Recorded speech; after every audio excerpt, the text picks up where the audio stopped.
you on the performances in Beautiful Creatures. Thank you. Thanks.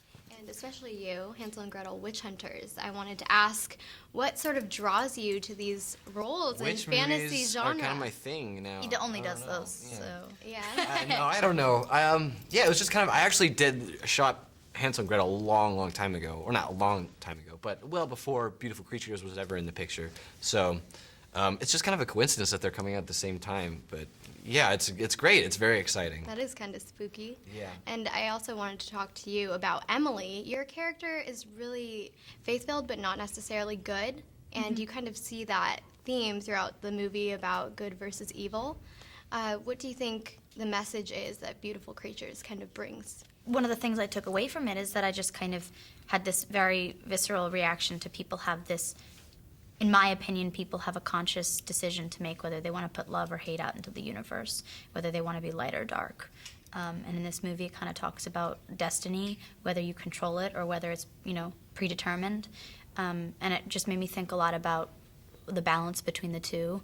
And yeah, it just got me thinking. And any movie that gets you thinking about things like that is cool, I mean. Definitely. And there are so many great themes in this one. Yeah, there are a lot of different themes, and because of that, I feel like there's going to be so many people are going to take so many different things away from it, Different things will resonate with different people, so. And you kind of had the harder job because you had to get seduced by the siren, Ridley.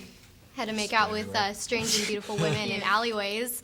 How was that experience? It was magical and wonderful and just as down and dirty as it looks on the screen. Oh my God.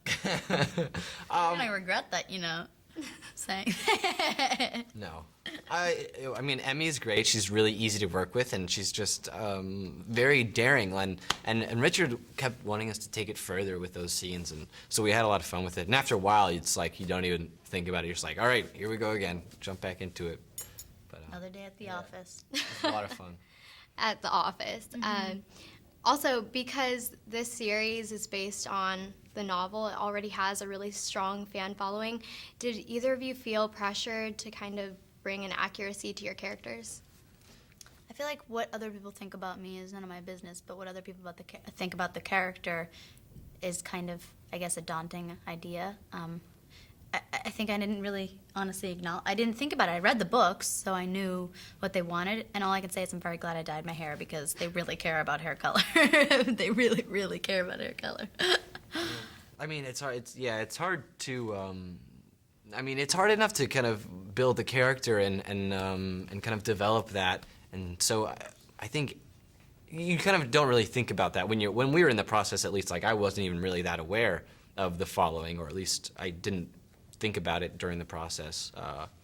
So it was just like talking to Richard and doing rehearsals with Alden to kind of form our version of these characters, which are still true to the book, but just because we have to consolidate, there's some things that you can't really go into.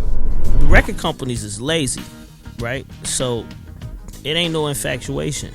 They lazy and they don't want to work, so they chasing whoever putting in work.